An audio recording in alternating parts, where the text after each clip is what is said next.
war.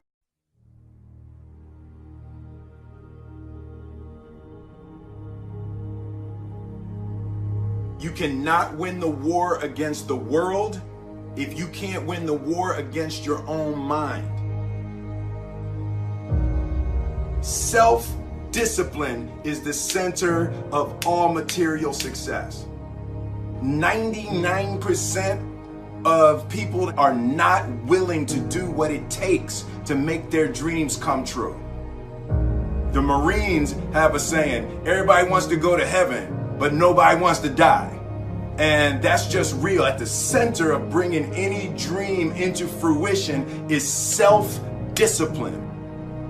Something as simple as food and eating is not about your body as much as it is about your mind. It's getting command of your mind to be able to choose actions in your own best interest. A lot of people are just trying to change. A lot of times, like I just did a podcast on habits, right? How to be able to adopt new habits and also delete and get rid of, break bad habits, right? And so a lot of people always want to usually make a change on behavior. They want to get themselves to work out. They want to get themselves to meditate. They want to get themselves to read more each day. They want to get themselves to X, right? Or they want to stop some behavior. They want to stop smoking. They want to stop eating this food. They want to stop, I always tell people, stop checking your phone the first hour of the day. You've heard this many times, right? You win the first hour of the day, you win the day. Every day, we are choosing this shit that's not in our own best interest, right? So if the world is attacking you and the world wants to fight you and the world's trying to hold you down, so you're gonna kick yourself in the soul, so you're gonna stop yourself from getting what you dream. When I want to transform or transcend or make a real positive change, I'm looking at all the other areas of ourself. So I'm looking at, for example, our environment. Are people setting up their environment to win? So change doesn't just happen at this level of behavior, but what you have to change the environment. So for example, if you want to stop eating a certain food, it helps to be able to have not have that food in your home, right? So you change the environment. In life, we must all suffer one of two pains: the pain of discipline or the pain of regret. I'm asking you, choose wisely. So whatever it is that you're trying to achieve in life, the critical component is getting things done, and getting things done in a systematic way. Building the character that's associated with getting things done in a systematic way requires that you become disciplined. And if we live a lazy, undisciplined life, and we just give in to our feelings, and we act on these emotional impulses, we're going to make very poor choices that we regret later on. We would be much better off to just discipline ourselves right now, so that later on, we don't have to carry that heavy load of regret. I think a lot of people suffer from decision-making fatigue, right? And this is very strong research saying that you can only make a certain amount of good decisions a day.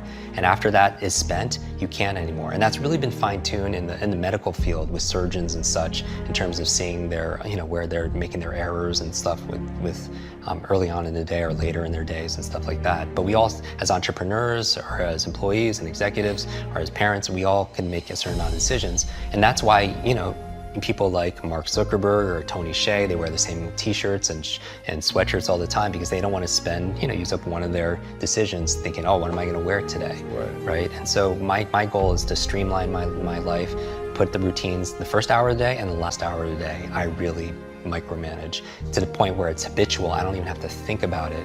And then, because those are the times of the day where I can really have the most impact, because later on in the middle of the day, team members need this, there's firefighting this, client needs that.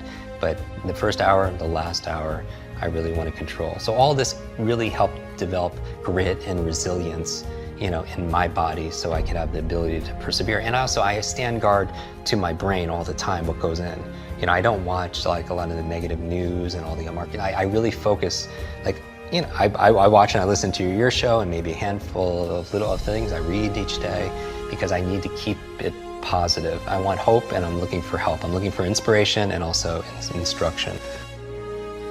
Self-discipline is the definition of self-love. When you say that you love yourself, that means that you have behavior towards yourself that is love. Like you say to yourself, hey man, look, I know you want to eat that pizza and it'll be really good, but I can't let you eat that, man, because if you eat that pizza, you're going to feel like I love you too much to let you eat that.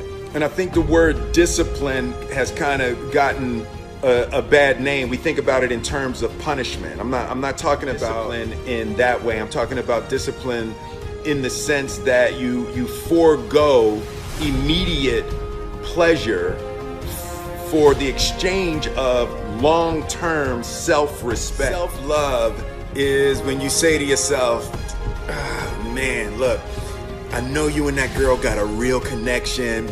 I know y'all vibe, but that's your girl's cousin. So I love you too much to let you do that. Self-love is, hey, look, I know you got a test on Monday, I know you really want to go out with your friends. It's Saturday night, you want to go out, but if you fail that test, you're not going to feel good about yourself.